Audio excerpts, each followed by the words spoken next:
Buenos días con todos, soy José Erasmo Champa Cuadros, soy cirujano otorrinolaringólogo, especialista en oídos, nariz, garganta, con un máster en docencia en ciencias de la salud y actualmente curso un doctorado en biomedicina.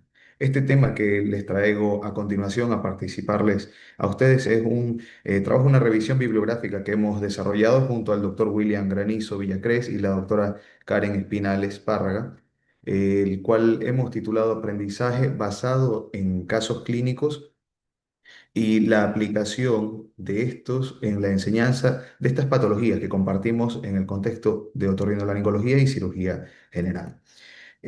Por lo que en esta presentación ustedes podrán ver el análisis que hemos nosotros identificado que hemos hecho con el impacto de estas en el desarrollo de competencias en nuestros estudiantes, específicamente hablando en estudiantes de medicina, estudiantes universitarios. Hicimos nosotros una revisión bibliográfica, de la cual de todos los trabajos se seleccionaron finalmente 93 investigaciones y de ella emergieron 30 artículos de estos en idioma castellano y también en idioma anglosajón, los cuales ordenamos de acuerdo a la relevancia y también a sus fechas de publicaciones. Y así nosotros extrajimos las conclusiones acerca de esto, del uso de los casos clínicos para el aprendizaje o la enseñanza en los estudiantes. De esto podemos mencionar que tributa a la formación integral. Según PALES 2019, el aprendizaje basado en casos clínicos es un enfoque crucial para la formación de profesionales de la salud en todas sus etapas, desde la especialización hasta el desarrollo profesional continuo. Quiere decir que el aprendizaje basado en casos clínicos no solo permite que el estudiante universitario mejore sus competencias, sino es que también el médico que ya está formado.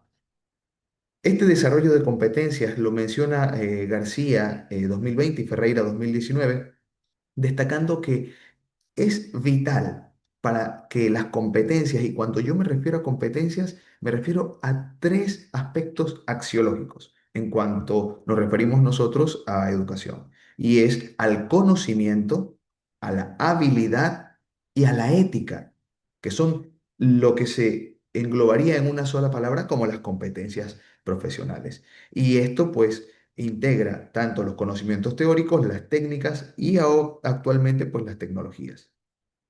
Otra cosa más que colabora o que tributa el aprendizaje basado en casos clínicos es a el razonamiento analítico. Diríamos nosotros a la mayéutica, a parir a ese pensamiento socrático. Y Rojas 2022 enfatizó que la exposición a los casos clínicos instruye en el razonamiento analítico, permitiendo elaborar diagnósticos basados en la interpretación y recolección de datos. Pero vamos a hacer un ejemplo muy breve, como se diría de manera popular, a propósito de ello. Cuando estoy desarrollando una clase práctica, y esto lo menciono para aquellos que son docentes y que están también aquí viendo o compartiendo de esta conferencia, iniciando la clase propongo un caso clínico en el que únicamente doy datos de filiación o muy generales y les explico, les pregunto a los estudiantes, ¿qué más ustedes quieren saber de este paciente? Para que ellos empiecen a preguntar de acuerdo a este mismo cronopatograma, porque es lo que hace que ellos empiecen a pensar en los posibles diagnósticos diferenciales. Quiere decir que para los estudiantes tanto de cirugía, de otorrinolaringología, de cardiología, y póngale usted la profesión o la especialidad que correspondería, estos casos hacen que ellos ya vayan pensando no solamente, el paciente viene con dolor de cabeza, listo, paracetamol, sino es que el estudiante vaya discriminando. ¿Le duele la cabeza? Puede ser un problema vascular, puede ser un problema metabólico. Y de acuerdo a esta idea diagnóstica previa que ellos establecen, luego cuando se hace la inspección del paciente, sea algo no random, sino que tenga un fin, que ellos lo hagan de una manera metódica. Entonces, si acaso nosotros pudiésemos hablar de aquellos problemas o abrimos esta ventana de que, qué es lo que ocurre en general, bueno, miren, hay mala praxis. Estudios internacionales, por ejemplo, CEMERSAC 2020, identificaron 94 casos de mala praxis en lo que va, hablando de una especialidad en otorrinolaringología en Estados Unidos, con un 49% relacionado al desempeño quirúrgico inadecuado. Y Boltusos 2021 reportó 50 demandas por una amigdalotomía, por amigdalotomías en Inglaterra y el 6,1% por una mala praxis en Alemania. Pero eso hablando a nivel global. Hablemos en Ecuador. Ministerio de Salud Pública, INEC 2023 reportó 34% de mala praxis médicas en patologías compartidas. Me refiero tanto al abordaje quirúrgico, cirugía general y también de ORL, otorrinolaringología. Y esto más tributo a una carencia que es ese aprendizaje experiencial. Ah, entonces a esto me refería yo. Cuando exponemos al estudiante a casos clínicos, casos reales o incluso que nosotros pudiéramos como docentes desarrollar, les damos a ellos a entender o los ponemos en una situación compleja en la que ellos tienen que pensar, ok, ¿qué tengo que hacer? ¿Cómo voy a abordar a este paciente?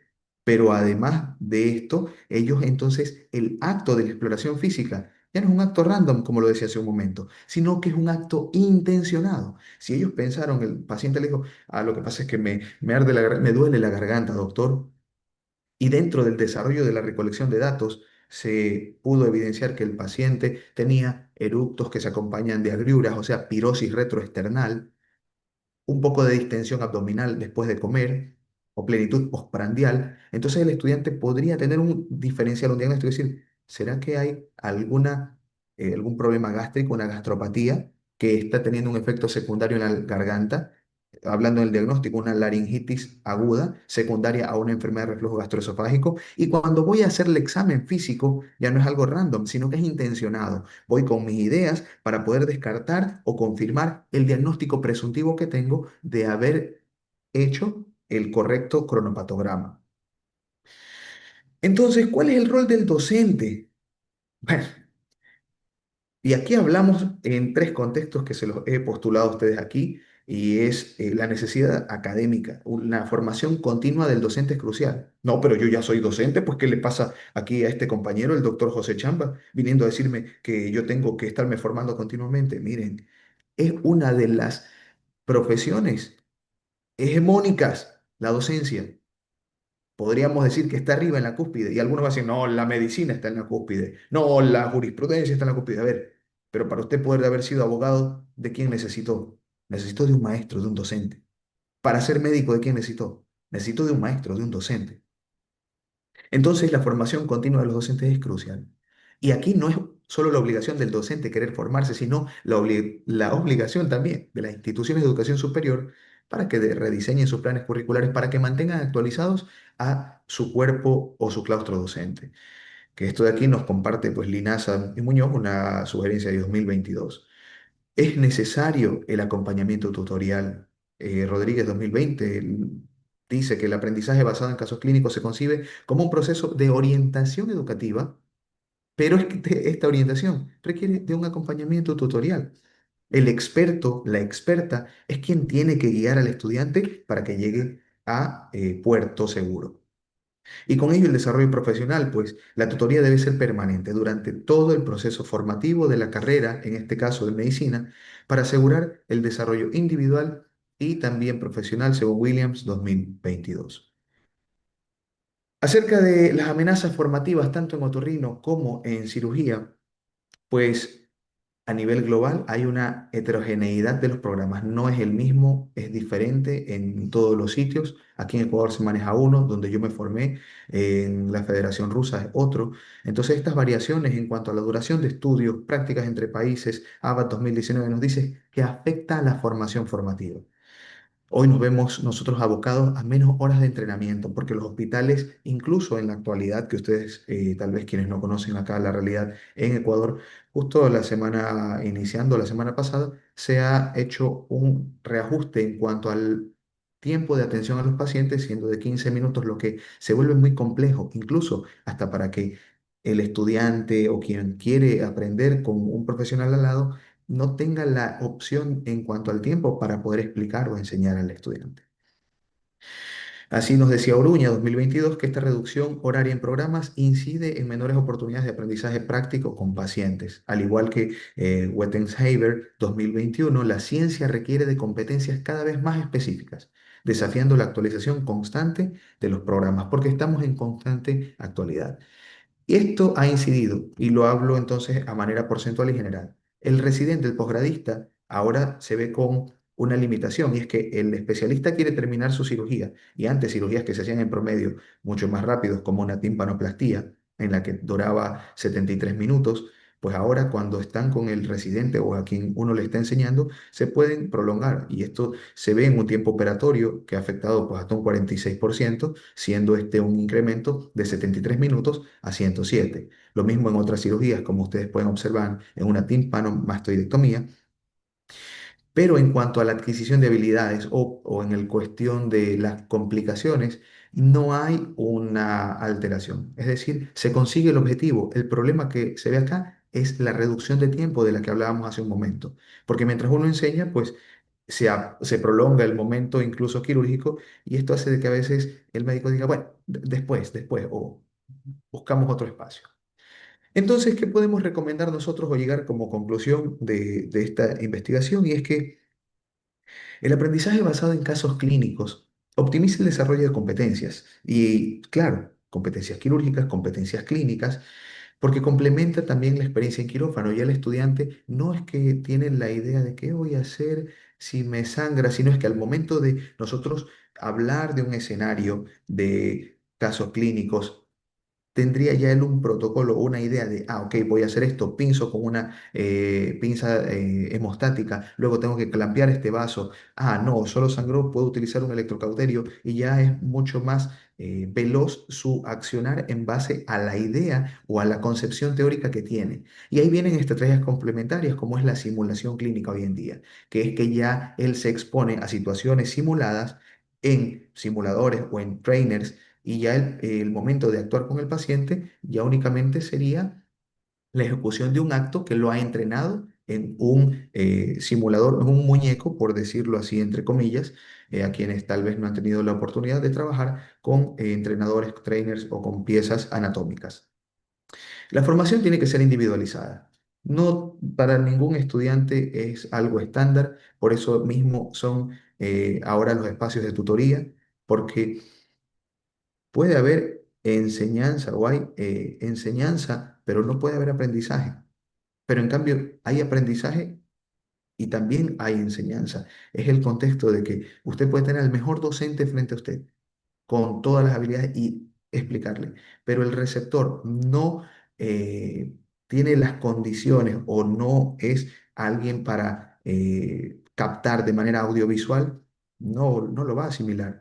Si necesita en cambio él repetir la habilidad de reproducirla, dibujarla, escribirla, y esta es la forma en la que aprende. Por eso es que se necesita de una formación individualizada, buscando en este caso que cada estudiante desarrolle las competencias para garantizar el bienestar Ya, y evitar las morbilidades en el paciente. ya. ¿Alguien más? ¿Perdón? Hola. No, no, no, un pequeño error, estimado. Alguien entró en sala. Y finalmente, como esta frase para concluir, el aprendizaje basado en casos clínicos constituye entonces una estrategia pedagógica esencial para integrar los saberes, fomentar el razonamiento clínico y preparar al estudiante para enfrentar con solvencia las patologías compartidas entre estas disciplinas, que es la otorrinolaringología y la cirugía en general. Pero además de eso, y un poquito más allá, se puede aplicar en cualquier escenario. Un caso de ingeniería, un caso de cosmetología, incluso hasta de las profesiones artesanales, panadería y demás. Es solo tratar de establecer una enseñanza basado en una historia, en un relato de algo vivido. Muchas gracias por su atención, y bueno, estamos aquí para alguna inquietud, pregunta o duda.